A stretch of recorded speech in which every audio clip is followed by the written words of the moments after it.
and welcome to another episode of Brad's Angling Adventures. I know I haven't been around for a while, not done anything for a little while, but I've had quite a lot going on. My back plays up, as you know. I've got arthritis, and my back plays up terrible during the winter, in the cold months, and as you can see behind me, the desk, as the workbench has now been built, still in a bloody mess everywhere else, but it's getting there. So yeah, this is the first video I've done for a while, and it's a revisit basically, because I had a comment on one of my videos, basically asking why I videoed the use of a black tool on a black background. So I'm assuming that some people may have had a bit of trouble seeing what was going on. So basically we're going to revisit the Matchman hook tyer. Right, so we're back. So obviously we're going to be using the Matchman hook tyer there.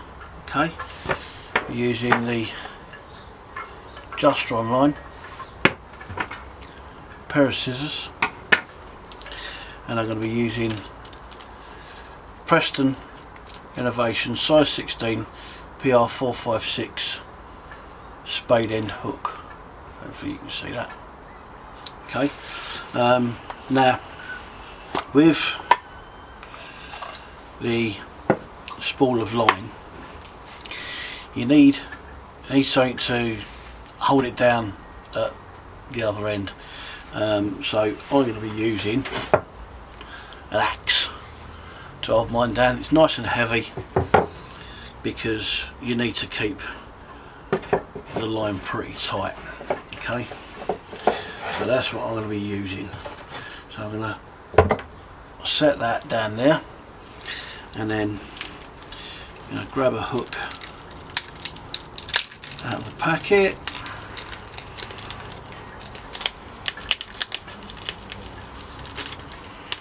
If I can see one, that is. As the eagle-eyed ones of you may have noticed in the beginning part of the video, I've got glasses on because my close-up eyesight is diminishing. Been told I'm long-sighted, so I have to wear glasses for reading and writing and close-up work. So anyway, Matchman hook tyer, as we know, it's got the wheel at the bottom which tightens and loosens this part at the front here. Okay, we've got these two metal posts. You keep going out of focus, but I'll try and got these two metal posts. Okay, so what we'll do is I always get the hook, okay, so that it's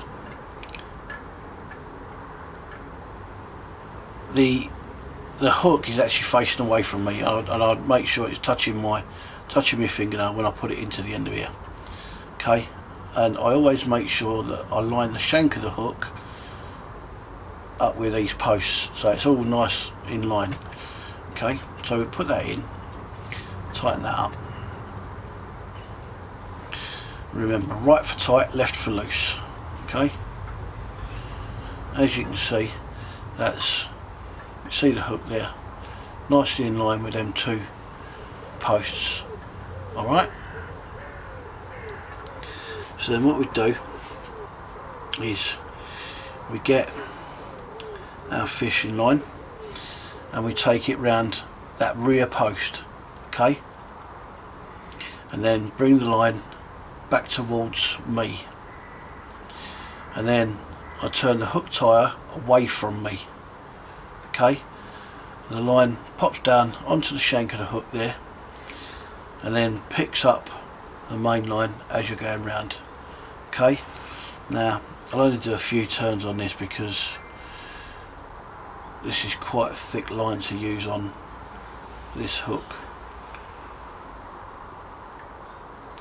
So do a few turns away from yourself.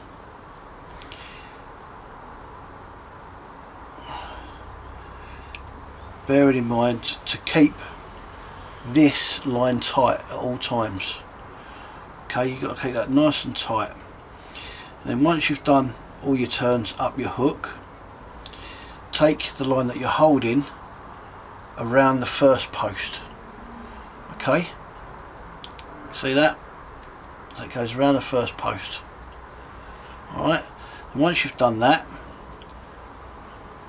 push that down, and that releases this back, the line from this back post. Okay, and then just pull the main line down, and as you can see, that knot is slowly coming down. Alright, you pull it down, pull it down, pull it down, and that knot is now formed, okay, on the shank of the hook. So then what you do, hold on to the knot, and you've got to, this tag end here, you've got to let that slip through your fingers once you undo the under the wheel. So you hold on to the knot, okay, undo the wheel so that the hook comes loose, and then as you pull the hook, that tag end will slip through your fingers. Okay, hopefully you can see it. There you go, see, you can see it sliding through, and all of a sudden it will let go and pull out. Alright, then you grab your tag end and pull on that and your main line, give it a nice good tug, hold that for 10 seconds, always on about 10 seconds, let the nylon bed in on itself. Okay, and then get hold of that and we'll trim that as close as possible, like that, and then I'll just cut this short like that, and then just using my scissors, what I'll do, to make sure you're still in focus, is I'll just put my scissors into the bend of the hook like that, and then with your fingernail just make sure all them loops are right up against the spade on the hook. Okay, hopefully you can still see all this,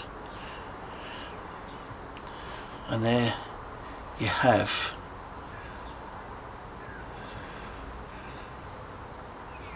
get you in focus. There you have a perfectly tied spade end hook. Okay, what I'll do is I'll change the camera angle and we'll have another look at that, but you can see that the line is coming perfectly off the back of the spade.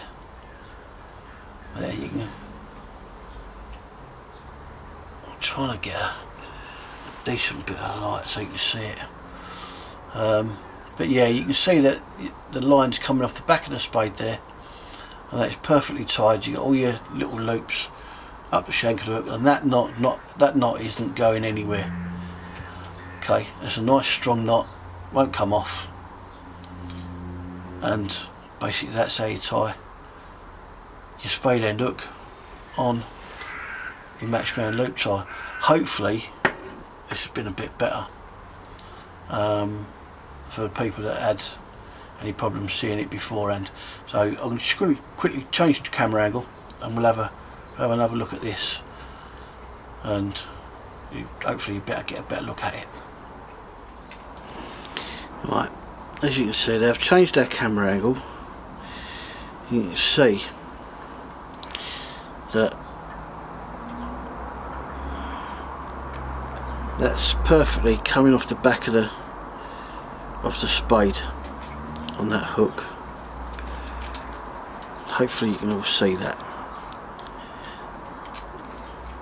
That's a nice, perfectly tied spade end hook. Okay, and that's how it should look. So there you go, that's the Matchman hook tie revisited. Hopefully you can all see that. Hopefully it was a bit clearer. If anybody wasn't able to sort of see the first video properly. So yeah, that's first video from a bit of a break. Just want to quickly say thank you to everybody, all my subscribers that have stayed with me while I've not been about, and all new ones that have come on board. I've had quite a few new ones. At last count I think we're up to about 305 subscribers now on the channel, which is good. I'm happy with that. I never expected it to go like this, to be honest. So yeah, thanks to everyone for hanging about with me and staying on board basically. If you like this video, give us a thumbs up, like it, subscribe to the channel even, and hit the bell icon and you'll get notifications of when the new videos are coming. I'll leave links in the description down below as to where you can get in touch with me, like email, Instagram, or even on here. Just drop us a message and tell me sort of things you want to see, you know, any knots you want to see doing, sort of any sort of rigs you want seen done, like the pellet feeder, maggot feeder, anything like that. Anything you want to see how to use, and I'll see what I can do, and I'll do my best to accommodate you guys, and see what sort of videos we can come up with. So yeah, that's about it for now, and I'll see you in the next video. Tight lines.